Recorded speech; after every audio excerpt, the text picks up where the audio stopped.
الحمد لله الحمد لله الذي أمره بين الكاف والنون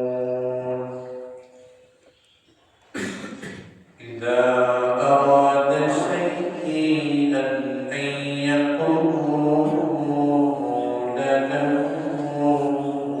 كن فيكون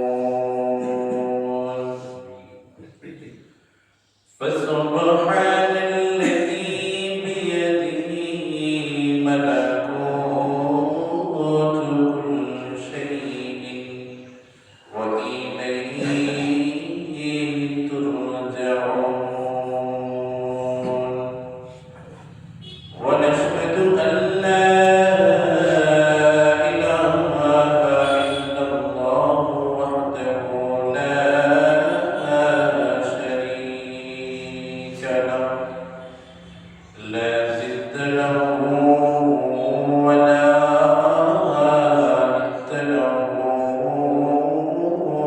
ولا مثل له ولا نذير له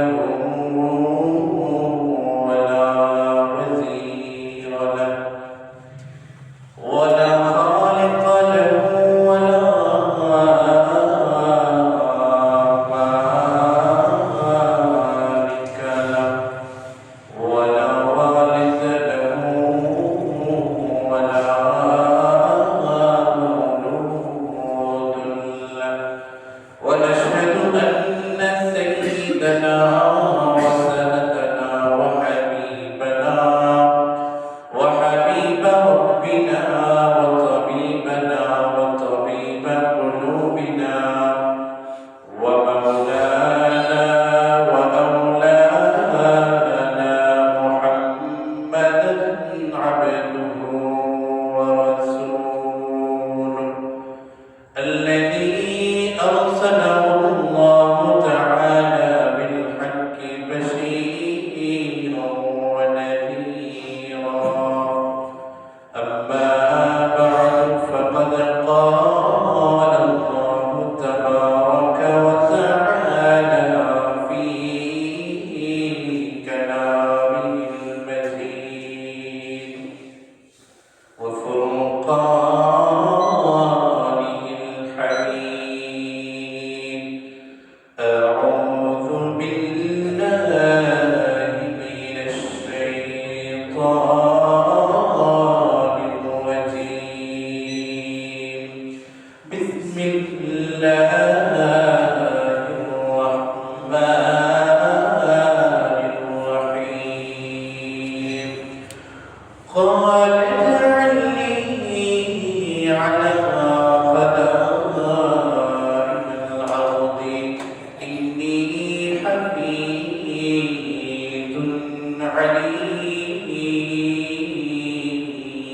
عليم وعن أنس رضي الله تعالى عنه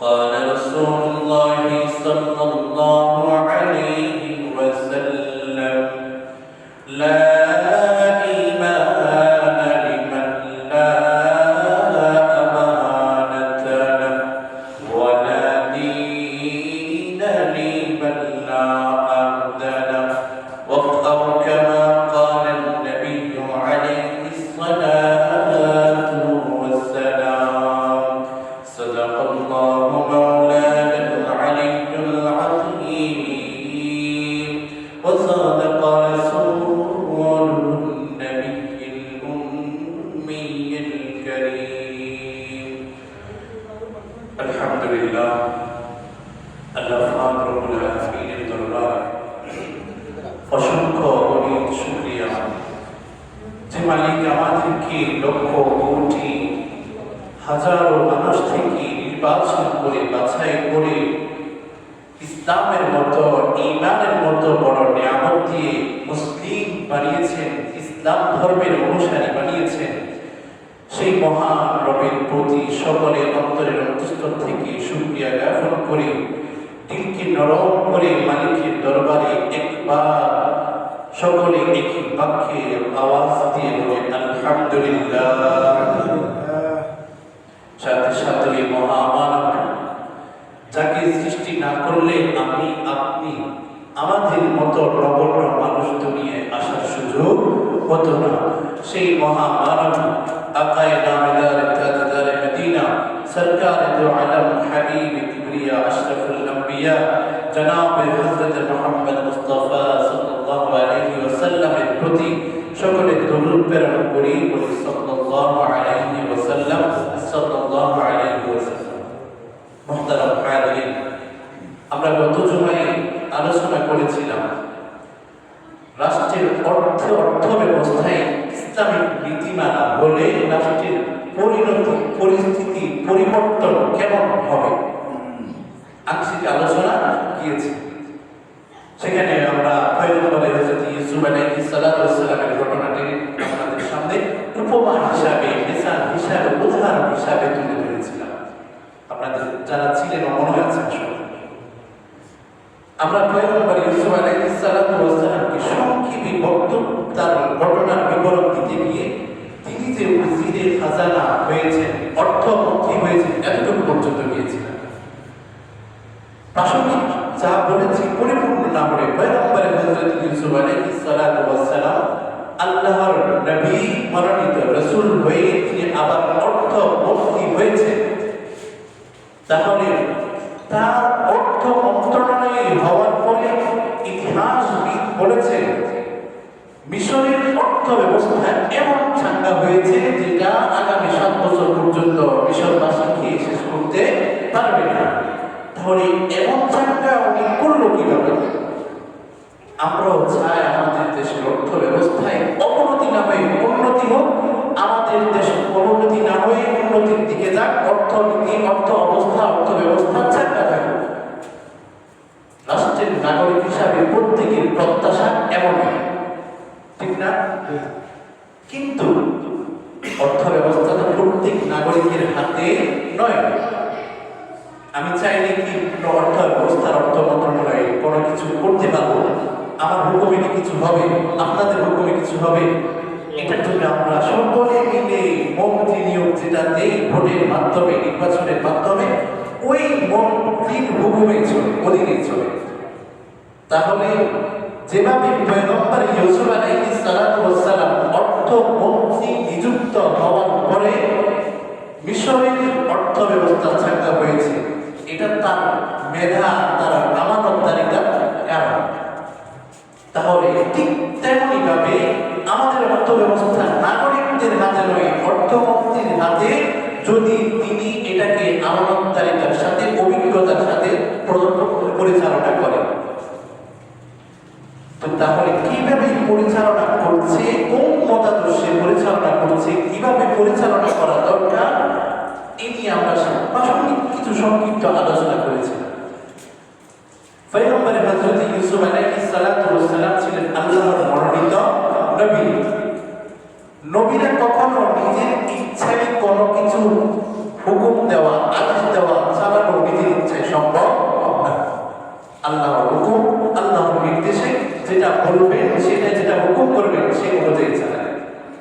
আল্লাহ তো হযরত মুহাম্মদ মুস্তাফা সাল্লাল্লাহু আলাইহি ওয়াসাল্লামের ব্যাপারে বলেছেন, ওয়া মা ইয়ানতিকু আনিল হাওয়া, তিনি নিজ ইচ্ছায় কিছু বলেন না।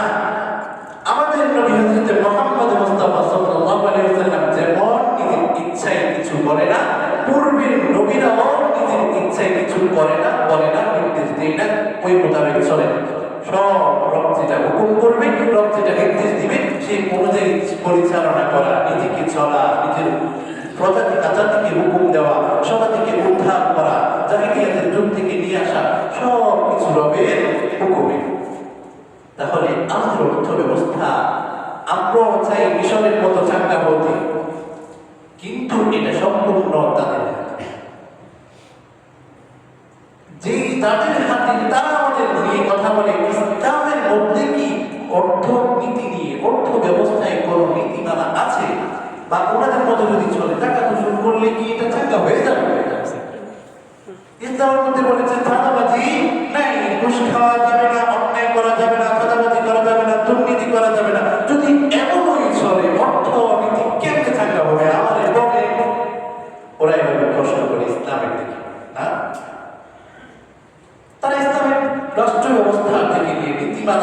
অর্থ ব্যবস্থা, আইন ব্যবস্থা, বিচার ব্যবস্থা, শিক্ষা ব্যবস্থা, প্রতিটা ক্ষেত্রে তারা প্রশ্নবিদ্ধ করে ইসলামকে, বলে ইসলামের শিক্ষা ব্যবস্থায় কোনো একটা স্বয়ংসম্পূর্ণ অবকাঠামো নাই, অর্থ ব্যবস্থায় ইসলামের স্বয়ংসম্পূর্ণ একটা অবকাঠামো নাই।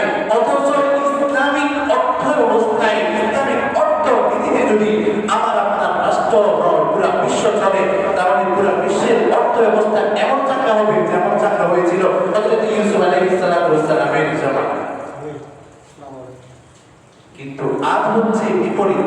আমাদেরকে প্রশ্নবিদ্ধ করে, ইসলামকে তারা প্রশ্নবিদ্ধ করে বিপরীতে চালাইতেছে। কাদের হুকুমে, কাদের মতাদর্শে? পশ্চিমাদের মতাদর্শে চালাচ্ছে। এজন্যই ওদিকে লস এটা আমাদেরকে গত সপ্তাহে বলেছে। বিমান খাতা আগে লস হইত, এখন লাভ হইতেছে সামান্য পরিবর্তনের কারণে। যদি ইসলামিক পরিবর্তন, ইসলামিক নীতিতে যদি এসে যায়, এটার মধ্যে আরো উন্নতি হবে ইনশাআল্লাহ। তাহলে পয়গম্বর হযরত ইউসুফ আলাইহিস সালাম আল্লাহর হুকুমে তিনি অর্থ মন্ত্রণালয় চালিয়েছেন। আর আল্লাহ তার নিজের ব্যাপারে বলেছেন কি ওয়ালা আহাদা, তিনি কারোর উপর কোনো বান্দার উপর জুলুম করেন না। তো তিনি দুর্নীতিবাজের হুকুম কখনো দিবে না, চাঁদাবাজির হুকুম কখনো দিবে না। তাহলে মিশরের অর্থ ব্যবস্থায় যখন অর্থমন্ত্রী ছিলেন হযরত পয়গম্বর ইউসুফ আলাইহিস সালাম, তাহলে তিনি তখন অবশ্যই দুর্নীতি করে নাই, করেছে? চাঁদাবাজি করে নাই, কারোর উপর জুলুম করে, আত্মসাৎ করে, অন্যায়ভাবে জোর জবরদস্তি করে গমকে তিনি যেটা দিয়ে মিশরের অর্থ ব্যবস্থা চাঙ্গা হয়েছিল, গমকে কি করা, গুদামজাত করা, এটা কি কারোর উপর জুলুম করে করেছে? কোনো ইতিহাস আজ পর্যন্ত বলতে পারবে না। তাহলে তিনি কোন নীতিতে চালিয়েছেন? আমাদের ইসলামের মধ্যে কি হুকুম দেয়, কি নীতিমালা আছে ইসলামে, যেগুলো আমাদেরকে বর্দিন ইহুদিরা আমাদেরকে প্রশ্নবিদ্ধ করে? ইসলামের মধ্যে কোনো নীতিমালা নাই। ইসলাম তো হলো নামাজ পড়া, রোজা রাখা, হজ করা, যাকাত দেওয়া, মসজিদ বানানো, ইমাম রাখা, ইমামকে বেতন দেওয়া, এগুলো ইসলাম। রাষ্ট্র ব্যবস্থা এগুলো ইসলাম। অথচ ইসলামে এসেছে সুন্দর স্বয়ংসম্পূর্ণ রাষ্ট্র গঠন করার জন্য। ইসলাম এসেছে মানুষকে দুর্নীতি থেকে মুক্ত করার জন্য। ইসলাম এসেছে মানুষকে চাঁদাবাজি থেকে মুক্ত করার জন্য। ইসলাম এসেছে মানুষকে অন্যায় অবিচার থেকে মুক্ত করে তাদেরকে ন্যায় বিচার দেওয়ার জন্য, সুন্দর বিচার উপহার দেওয়ার জন্য, তাদেরকে অন্যায় অবিচার থেকে মুক্ত করে সঠিক পথে আনার জন্য ইসলাম এসেছে। সেই ইসলামকে নিয়ে তারা প্রশ্ন করে। আমরা বলি আপনারা ছাড়া, ইসলামিক নীতিতে ছাড়া কারোর উপর অন্যায় করা যাবে না, সঠিকভাবে ছাড়া। তো ওরা তো অন্যায় করে তো করে, তারপরও কেন ঠান্ডা থাকে না? পয়গম্বর হযরত ইউসুফ আলাইহিস সালাম যখন বাদশাহ রাইয়ানকে বললেন, বাদশাহ আমাকে আপনি অর্থ মন্ত্রণালয়ের মন্ত্রী নিযুক্ত করেন। এখানে পয়গম্বর হযরত ইউসুফ আলাইহিস সালাম দুইটা প্রশ্নের জবাব দিয়ে দিয়েছেন। যদি ভুল বলে তাকে প্রশ্ন করা যেতে পারে, আমি আপনাকে কোন গুণের ভিত্তিতে, কিসের ভিত্তিতে আমি আপনাকে নিযুক্ত করব? হযরত পয়গম্বর ইউসুফ আলাইহিস সালাম ওই গোপন প্রশ্নের উত্তর দিয়ে দিয়েছেন। কি বলেছেন? ইন্নী হাফীজ, আমি হলাম রক্ষক, আমানতদার। পয়গম্বর হযরত ইউসুফ আলাইহিস সালাম বাদশাকে বললেন, আপনি আমাকে অর্থমন্ত্রী নিয়োগ দিবেন এজন্য, কারণ আমি হলাম আমানতদার, আমি খেয়ানত করব না। এই দুইটা গুণ, কয়টা গুণ? দুইটা গুণ। আমাদের সমাজে যদি দুর্নীতি ছাড়া, কোনো সুদ ঘুষ ছাড়া যদি অর্থমন্ত্রীর কাছে এই দুইটা গুণ, অর্থমন্ত্রী নয় শুধু, রাষ্ট্রের প্রধানমন্ত্রী থেকে নিয়ে সমাজের মেম্বার, ওয়ার্ড মেম্বারের কাছেও যদি এই দুইটা গুণ থাকে, এই দুইটা গুণের ভিত্তিতে যদি সমাজ, দেশ, রাষ্ট্র, বিচার ব্যবস্থা সব কিছু যদি পরিচালনা হয়, তাহলে সমাজ, এই দেশ পুরা বিশ্ব মানচিত্রে একটা সুন্দর এবং সবার দৃষ্টি এমন একটা দেশে গঠন হবে ইনশাআল্লাহ। প্রথম নাম্বার হলো কি? হাফিজ, আমানতদার। তাহলে সর্বপ্রথম রাষ্ট্রের অর্থ ব্যবস্থা যদি চাঙ্গা হতে হয়, রাষ্ট্রের প্রধানমন্ত্রীকে, অর্থমন্ত্রীকে, রাষ্ট্রের বিশ্ববিদ্যালয়গুলোতে মন্ত্রীদের এক নম্বর গুণ থাকতে হবে, সেটা হলো কি আমানতদারি। যদি আমানতদারি না থাকে, টেন্ডার পাস হয়েছে 100 কোটি টাকা, 20 কোটি টাকা যদি অন্য জায়গায় চলে যায়, আমানতদারি যদি না থাকে, রাস্তা ভাঙবে। যেগুলা বিল্ডিং তৈরি করে সরকারি ওগুলা দিয়ে করবে, রং ঘষে করবে, এগুলা সব দেখা যাবে। কারণ কি, তার ভিতরে আমানতদারিতা নাই, আল্লাহর ভয় নাই, আমানতদারিতা থাকবে না, সেই তো 20 কোটি টাকা অন্যদিকে পাচার করবে, সেই তো পাচার করবে অন্যদিকে। তাহলে আমরা নিযুক্ত করবো এমন মন্ত্রীকে যিনি, তার কাছে দুটা গুণ আছে, ইনশাআল্লাহ। এটা কার কথা? আমার কথা? কার কথা? আল্লাহর কথা। কোরআনে তিনি বলেছেন, এটা কি পয়গম্বর ইউসুফ আলাইহিস সালামের কথা বলেছেন আমাদের গ্রন্থে। কারণ কি, এটা ইসলামের মধ্যে, কোরআন ইসলামের গ্রন্থ না, মুহাম্মদ সাল্লাল্লাহু আলাইহি ওয়াসাল্লামের উপর অবতীর্ণ গ্রন্থ। সেই গ্রন্থে এটা নিয়ে এসেছেন কেন? তোমাদের মধ্যেও যদি কোনো মন্ত্রী এমন ভাবে নিযুক্ত হয় যার ভিতরে দুটি গুণ আছে, তাহলে তোমাদের মন্ত্রণালয়গুলো কখনো অভাবে পড়বে না, দুর্ভিক্ষে পড়বে না। তোমাদের অর্থ ব্যবস্থায় এক নাম্বার গুণ বলেছে কি, আমানতদারিতা। তাহলে রাষ্ট্রের অর্থ মন্ত্রণালয়ের মন্ত্রীর কাছে, প্রধানমন্ত্রীর কাছে এক নাম্বারের গুণ থাকতে হবে আমানতদারিতা। যদি সেটা থাকে, তাহলে রাস্তার যদি টেন্ডার পাস হয় 100 কোটি টাকা, সেখানে যত উন্নত মানের করা লাগে এটা করবে। যদি আরো কিছু বেঁচে থাকে যায়, তাহলে এটা নিজে খাবে না, রাষ্ট্রের কাছে হিসাব দিয়ে আসবে। তাহলে এভাবে রাষ্ট্রের উন্নতি ঘটে যাবে, অর্থ মন্ত্রণালয় চাঙ্গা হয়ে যাবে। কিন্তু এগুলা হচ্ছে রাস্তা 2 নম্বরে, টাকা তো দিচ্ছেও না, ফেরত দেই নেই, সব কিছুর অভাব হলো, তার কাছে আমানতদারিতা নাই। তাহলে পয়গম্বর হযরত ইউসুফ আলাইহিস সালামের এক নম্বর গুণ হলো আমানতদারিতা। আমানতদারিতা নিয়ে আমাদের পূর্বে হযরত ওমর রাদিয়াল্লাহু আনহু সাল্লাল্লাহু আলাইহি ওয়াসাল্লাম থেকে নিয়ে এই পর্যন্ত, এমনকি এখন আফগানিস্তানে চলছে, তাদেরকে বলছে তাদের সব কিছু তো আমরা নিয়ে ফেলেছি, তারা চলবে কিভাবে? এমনকি আফগানিস্তানের মধ্যে আফগান শাসক এটা হারাম, গাজা যেটা শাসক এটা হারাম, এটা তো তারা তো এমন কায়েম করবে, ইসলামিক ভিত্তিতে কায়েম করবে, হারাম জিনিস তারা উৎপাদন করতে পারবে না, ইসলামের মধ্যে নিষেধ আছে। যদি এটা উৎপাদনই না করতে পারে, তাহলে তাদের পুরো অর্থ মন্ত্রণালয় যাবে, বেচতে যাবে, তারা বেশি করতে পারবে না, কিসের মধ্যে তারা চ্যালেঞ্জ দিয়ে দমন করেছে। অথচ সেই আফগানিস্তানের মধ্যে আফগান দিয়ে আনার চাষ করেছে। আফগানিস্তানের অর্থ মন্ত্রণালয়, অর্থমন্ত্রী এমন ভাবে চাঙ্গা হতেছে, বাংলাদেশকে টাকি কোথায় চলে গেছে বাংলাদেশ দেখা দেখবে। যদি দুর্নীতিবাজ থাকে বাংলাদেশ এটা কখনোই স্বপ্ন দেখবে না।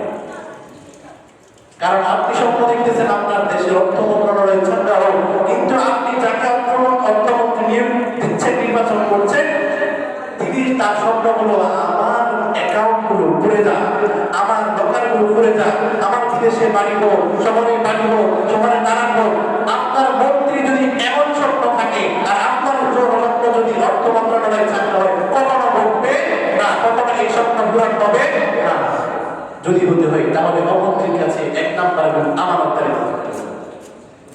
এজন্যই তাদের আজকে নিরাপত্তায় আমানতদারিতা খেয়ালের সাথে দেশকে পরিচালনা করছে, এজন্য তাদের নিরাপত্তা আজকে ঘাটতি। হযরত পয়গম্বর ইউসুফ আলাইহিস সালাম মিশরে অর্থ মন্ত্রণালয় চালিয়েছেন দুটি গুণ দিয়ে। এক নাম্বার হলো আমানতদার। হযরত ওমর রাদিয়াল্লাহু তাআলা আনহুর খেলাফতকালে তিনি তার অর্থ মন্ত্রণালয়ে এসব দুর্নীতি তিনি করতেন না। হযরত ওমর রাদিয়াল্লাহু তাআলা আনহু যখন আশেপাশের দেশগুলো স্বাধীন করা শুরু করছে, রোম থেকে রোমের বাদশা তাদের ভিতরে ভয় ঢুকে গেছে, আশেপাশের প্রদেশগুলো ওমর রাদিয়াল্লাহু তাআলা হাতে চলেছে, ক্ষতিগ্রস্ত হয়ে গেছে, না জানি আমার দেশও চলে যায়। হযরত ওমর রাদিয়াল্লাহু তাআলা যদি হাতে চলে যায়, আমাকে তিনি তো আর আস্ত রাখবে না। রোম বাদশা এবার তার গোয়েন্দা সংস্থা থেকে গোয়েন্দা বিভাগের কিছু লোক পাঠিয়েছে, যাও মদিনায়, যাও মদিনায় কি খবর নাও, হযরত ওমর রাদিয়াল্লাহু তাআলা আনহু কি আমাদের দেশ নিয়ে কোনো পরিকল্পনা করছে কিনা জেনে আসে। গোয়েন্দা বিভাগের সংস্থা গোয়েন্দা লোকেরা যখন গেল, দেখলো তাদেরকে জিজ্ঞেস করলো আইনা মালিকুকা, হে মদিনাবাসী তোমাদের বাদশা কোথায়? তারা বললেন লানা লামা লানা আমিরুনা আব্বা মালিকুনা, আমাদের কোনো বাদশা নাই। লানা আমিরুন, আমাদের জন্য একজন আমির আছে, আমাদের কোনো বাদশা হয় না। তিনি দুর্নীতি করবে, তিনি চাঁদাবাজি করবে, তিনি অন্যায় করবে, তিনি অবিচার করবে, এমন কোনো বাদশা আমাদের নাই। আমাদের জন্য একজন আছে, তিনি হলেন আমির। গোয়েন্দা বিভাগের গোয়েন্দা বিভাগের লোকেরা এসে হযরত ওমর রাদিয়াল্লাহু তাআলা খোঁজ করতেছেন। একজনকে পেয়ে ফেলে তাকে বললেন তোমাদের আমিরের কাছে নিয়ে যাও। তার মানে লোকটা বলল আমাদের আমিরের একটা কোট হারিয়ে গেছে, সেটা তো তিনি খুঁজতে গেছেন। বলতেছে তোমাদের আমির যিনি অর্ধজাহানের বাদশা, উনি নিজের কোট হারানোর জন্য খুঁজতে গেছে? আল্লাহ, কি বলবো! তুই সব রাষ্ট্রের লোকগুলা, রাষ্ট্রের কর্মচারী কোথায়? বাদশা উনি আমির, যেহেতু উনি বাদশা, তাহলে উনার পার্সোনাল অ্যাসিস্ট্যান্ট কোথায়? ও কিছু করে না? বলতেছি আমাদের আমির যিনি বাদশার পরিচয় দিচ্ছেন না, তার কোন পার্সোনাল অ্যাসিস্ট্যান্ট তো লাগবেই না। তিনি সমাজে কোনো নিরাপত্তা বাহিনীও করে না। তাহলে নিয়ে যাওয়া। এবার হযরত ওমর রাদিয়াল্লাহু তাআলা কুয়ের কাছে নিয়ে গেল, তাদেরকে জঙ্গলে নিয়ে গেলেন। দেখলেন একজন ব্যক্তি গাছের নিচে শুয়ে আছে, বালুর মাঠে। রোদের আলোতে তার কপালে ঘাম দেখতেছে, ঘাম। তারা বলল এই কি তোমাদের আমির? মদিনাবাসী উত্তর দিল হ্যাঁ, এটাই হলো আমাদের দেশের আমির। আমাদের আমির হলেন তিনি, খলিফা হলেন তিনি।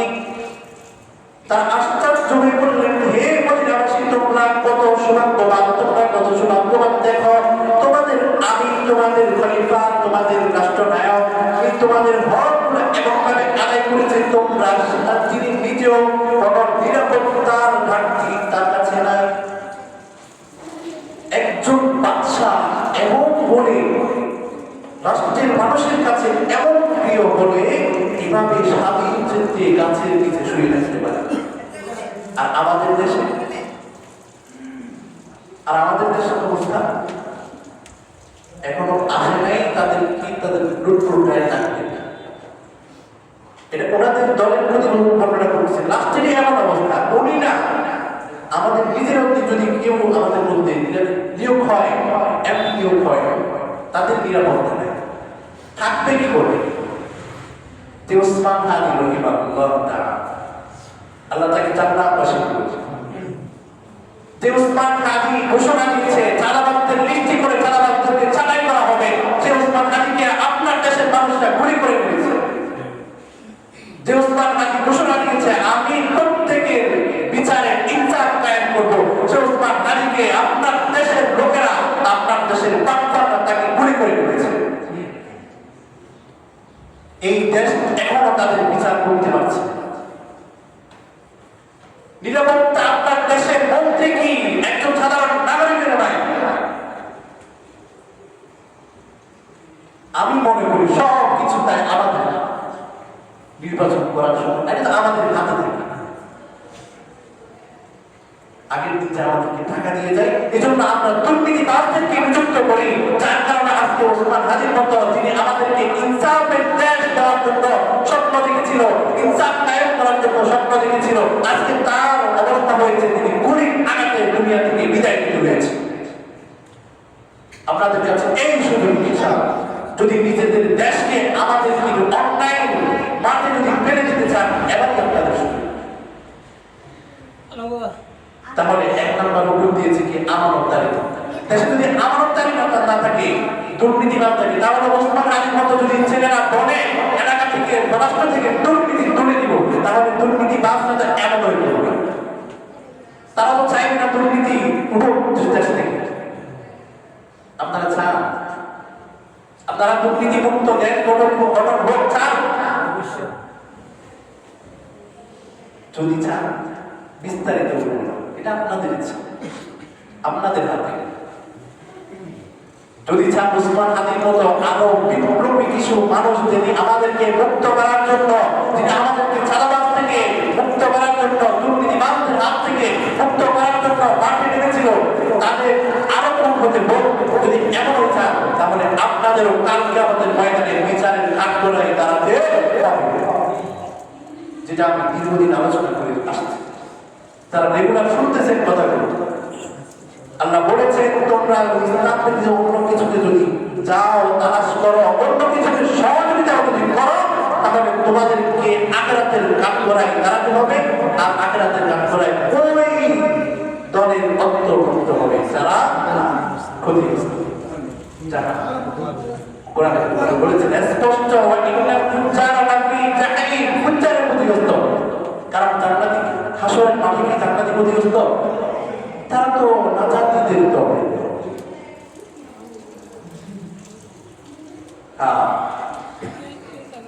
আপনার দিকে ভয় হয়েছে, আপনিও খারাপ করে এমনি সম্ভব। এই যুবক, যদি তুমি দুর্নীতিবাদদেরকে সামনে যদি নির্বাচিত করো, তাহলে তোমারই কোপান করা যাবে, আমাদেরই কোপান করা যাবে, তাদের কিছু হবে না। তারা তো অর্থ লুটের জন্য স্বপ্ন দেখছে। এই কওমে মুসলমান খবরদার খবরদার, এই কওমে মুসলমান খবরদার খবরদার, ये वक्त ना गफलत है होशियार होशियार, ये वक्त ना गफलत है होशियार होशियार। तू मर्द मुसलमान है, तू मर्द मुसलमान, तू मर्द मुसलमान है, तू मर्द मुसलमान।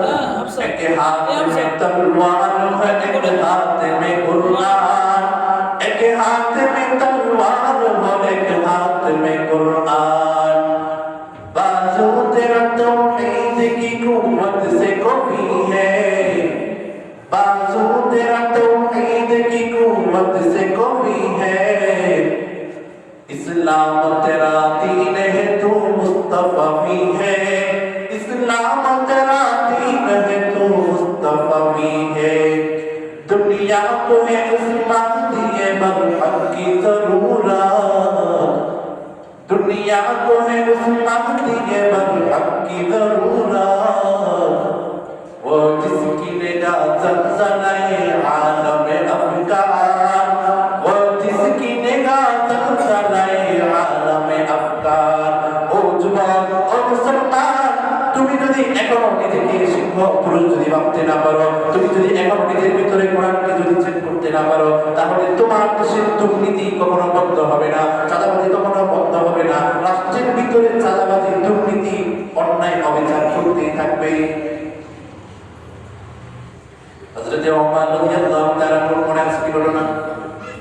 হযরত ওমর রাদিয়াল্লাহু তাআলা কাছে গিয়ে বললেন, হে মদিনাবাসী, তোমরা কত সৌভাগ্যবান, দেখো তোমাদের আপন আমি, তোমাদের খলিফা, তোমাদের রাষ্ট্রনায়ক, তোমাদের হকগুলা, তোমাদের নিজেদের হকগুলা এমন ভাবে আদায় করেছে, তোমাদের প্রাপ্য এমন ভাবে বুঝিয়ে দিয়েছে, তোমরা তোমাদের রাষ্ট্রনায়ক এমন স্বাধীন চিন্তে নিরাপত্তার কোনো অ্যাক্টিভিটি গাছের তলে গাছের ছায়ার নিচে ঘুমাইতে পারতেছে।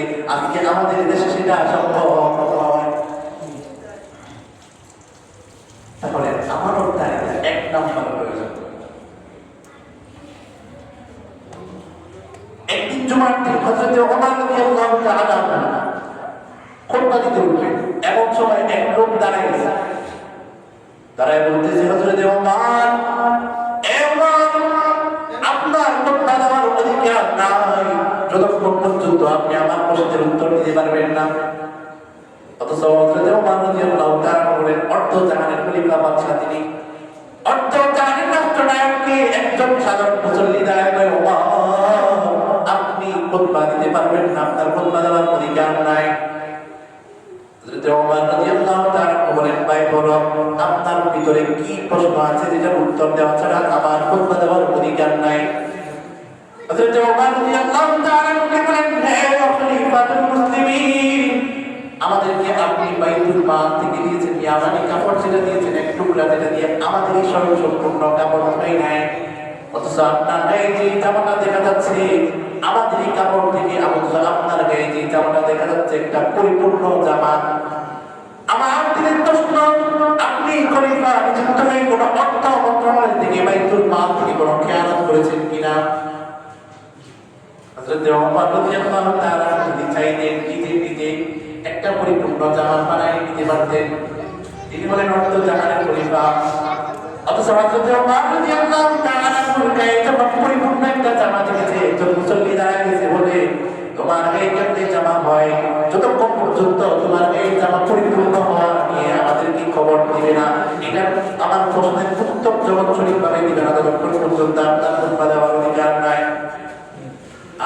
আজ আমাদের দেশে ওসমান আলীর মতো লোক আমাদেরকে দুর্নীতিবাজ থেকে মুক্ত করার জন্য চাইতেছে, তাদেরকে গুলি করে মেরে ফেলতেছে। আর হযরত ওমর রাদিয়াল্লাহু তাআলার মতো অর্থ জাহানের খলিফাকে একজন সাধারণ মুসল্লি সমাজের সব লোকের সামনে দাঁড়ায় কয়ে আপনি খুতবা দিতে পারবেন না। বুঝলেন? আপনি সোনালী তো কোনটা কি বলেন? দেশে যারা দুর্নীতিবাজ থেকে আপনাদেরকে মুক্ত করতে চায়, তাদেরকে হত্যা করা, তাদেরকে গুলি করে শহীদ করা, এটাই কি সোনালী জোর? নাকি যে ওমর রাদিয়াল্লাহু তাআলাকে একটা দিকে সন্দেহ তৈরি হয়েছে, সেটা প্রশ্ন ছাওয়া, সেটা উত্তর ছাওয়ার জমি সোনালী জোর? নিজেরা নিজেদের রাষ্ট্রে কোন যুগ চান? শান্তি চান না অন্যায় অবিচার চান? নিজেরাই বিচার বাছাই করুন। হযরত ওমর রাদিয়াল্লাহু তাআলা লোকটি বললেন, হে আমিরুল মুমিনিন, আমার প্রশ্নের উত্তর দেন। হযরত ওমর রাদিয়াল্লাহু তাআলা বললেন, আমার বেটা আব্দুল্লাহ আছো কি? দাঁড়ায় যাও। লোকটা বলল, আমি তো আব্দুল্লাহর কাছে কোনো প্রশ্ন রাখি নাই। আমার প্রশ্ন হলো, আপনি হলেন খলিফাতুল মুসলিমিন, আমাদেরকে দিয়েছেন এমন কাপড়ের টুকরা কেটে দিয়ে আমাদের কোনো কাপড় পরিপূর্ণ জামা তৈরি হয় নাই, তাহলে আপনার গায়ে কিভাবে এমন জামা হয় যেটা পরিপূর্ণ? আমাদের প্রশ্ন করে সুযোগ আছে এবং হবে, সাহস হবে। বর্তমান রাষ্ট্রনায়কের দূরে থাক, একজন সমাজের মেম্বারকে প্রশ্ন করতে পারবেন, মেম্বার সাহেব বিচার করছেন তো ঠিক, তাহলে একটা ছোটখাটো বিচার নিয়ে 20,000 টাকা দিচ্ছে, পরের দিন দেখবেন তারা বলে আমরা শুনছি। অথচ সেই দেশ নিয়ে আপনি কথা বলছেন, সেই দেশ পরিবর্তন হোক আপনার ভিতরে সেই আশা আকাঙ্ক্ষা নাই, চাওয়া আপনার ভিতরে নাই, যে আপনার ভিতরে ইসলামের প্রেম, ইসলামের ভালোবাসা তৈরি করতে চাই, তাকে আপনি টার্গেট করেন। আপনি শোনার কথা শুনলে, কোরআনের কথা শুনলে, হাদিসের কথা শুনলে, তাফসীরের কথা শুনলে বলেন জান্নাত জাহান্নামের ব্যাপারে। হুজুর এইসব বলে জান্নাত জাহান্নামের কথা বলে, এখন নামাজের কথা বলে। আরে কেন জান্নাত জাহান্নাম তো এগুলাই দিয়ে দিবে? যার কাছে আমার দায়িত্ব নাই তাকে আল্লাহ জান্নাত দিবে। যে সমাজের মানুষের, নাগরিকদের হককে, নাগরিকদের সম্পদকে অন্যায়ভাবে খাবে, তাকে জান্নাত দিবে আল্লাহ। এত সহজ। নামাজ পড়তে হবে, অন্যায় থেকে মুক্ত থাকতে হবে, সব কিছু থাকে, তাকে জান্নাত দিবে। জান্নাত জাহান্নাম, আপনি যদি জান্নাত জাহান্নাম নিয়ে আলোচনা করতে বলেন তাও এইসব কথা আসবে, ইসলামে যদি কথা বলতে বলেন তাও এইসব আসবে, যদি কোরআন নিয়ে আলোচনা করতে বলেন তাও এইসব কথা আসবে, হাদিস নিয়ে যদি আলোচনা করতে বলেন তাও এইসব আসবে। তাহলে আপনার ভিতরে সব চিন্তা কেন, সন্দেহ কেন? এখনো কেন আপনি পিছু পড়ে আছেন? এখনো কেন আপনি পিছু পড়ে আছেন? টার্গেট নিজেকে করেন, নিজেকে টার্গেট করেন। আমি কি জান্নাতি হতে চাই নাকি জাহান্নামের বাসিন্দা হয়ে দুনিয়া থেকে বিদায় নিতে চাই? যিনি আপনাকে ইসলামের কথা, হকের কথা বুঝাইবেন, তাকে টার্গেট নয়, নিজেকে টার্গেট করেন। আমি কি জান্নাতি হব না জাহান্নাম? এই প্রশ্ন করে নিজেকে টার্গেট করেন। তাহলে কোথায় ছিলাম? হযরত ওমর রাদিয়াল্লাহু তাআলা লোকটি দাঁড়ায় বললেন, উত্তর আমাকে দিতে হবে। হযরত ওমর রাদিয়াল্লাহু তাআলা নিজের ছেলেকে দাঁড়ায় বলেছেন, ছেলেকে দাঁড়ায় বলেন, ছেলে আমার জবাব দাও, এই কথার জবাব দাও। ছেলে চোখ থেকে অশ্রু বয়ে গেল। এই মুসলমানের কেরাম, আমার বাবাকে আপনি যে দেখছেন তার শরীরে পুরা জামা হয়েছে, অথচ আপনাদেরকে ছোট টুকরা দিয়েছে। আসলে আমার ভাগ্য যে কাপড়টা পড়েছিল, আল্লাহ তো হলেন আমিরুল মুমিনিন, খলিফাতুল মুসলিমিন, তিনি জুমার দিন ভাষণ দিবেন, খুতবা দিবেন, আপনাদের সবার সামনে তিনি দাঁড়াবেন। এমন যদি একটা পরিপূর্ণ জামা যদি না থাকে, মিম্বরে তাকে দেখতে কেমন দেখা?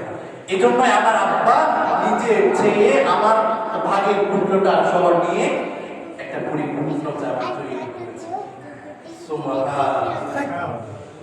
আর আপনার দেশে রাস্তার জন্য যদি 20 কোটি 100 কোটি টাকা যদি হয়, 20 কোটি টাকা কাজ শুরু হওয়ার আগে দাও, 80 কোটি টাকা যদি কন্ট্রাক্টরের হাতে থাকে, আরেকজন আসে বলবে কন্ট্রাক্টর কাজ করতে পারবেন না, আমাকে দেওয়া ছাড়া।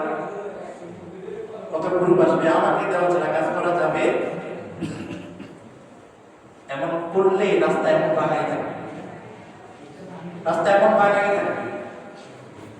আমি তো মনে করি রাস্তা যদি এই বাঙাই, এটা দায়ভারও আপনার, কারণ নির্বাচনী ক্ষমতা আপনার আছে।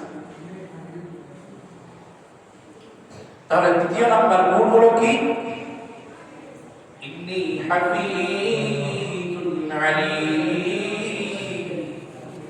আল্লাহ তাআলা বলেন 2 নাম্বার গুণ থাকতে হবে অভিজ্ঞ। যার ভিতরে শিক্ষা নাই তাকে চেয়ারম্যান বানাই দিলে সমাজের ভিতরে দুর্নীতি এমনি হবে। অর্থ মন্ত্রণালয়ের কোনো গুণ, তারপর তার কাছে অভিজ্ঞতা নাই, কিন্তু টাকা বলে সে অর্থমন্ত্রী নিযুক্ত হয়ে গেছে, তাহলে সমাজের ভিতরে অর্থ মন্ত্রণালয় দুর্নীতি এমনি হবে।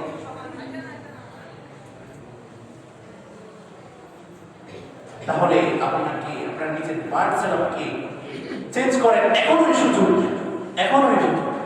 নিজেকে যদি পরিবর্তন না করেন তাহলে রাস্তায় বাধা থাকবে, অন্যায় আপনার হবে। ওসমান হাদির মতো ছেলে আরো মারা যাবে, সব কিছু দায়ভার আপনাকে দিতে হবে। নামাজ রোজা পড়লে মসজিদে এসে হাজিরা দিয়ে গেলে শুধু নামাজ রোজা নিয়ে গোল করে যদি কবরে যান, বাকিগুলো কি আর?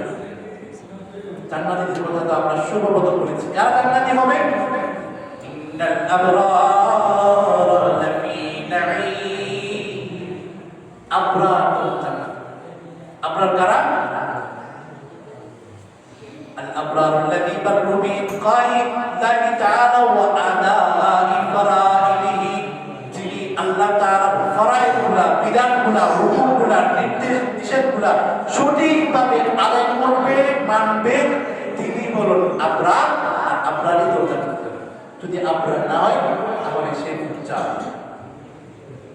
তোমার ভিতরে যুবক আর ভয় করো না, ইসলামকে আবার নিজের ভিতরে সেট করো,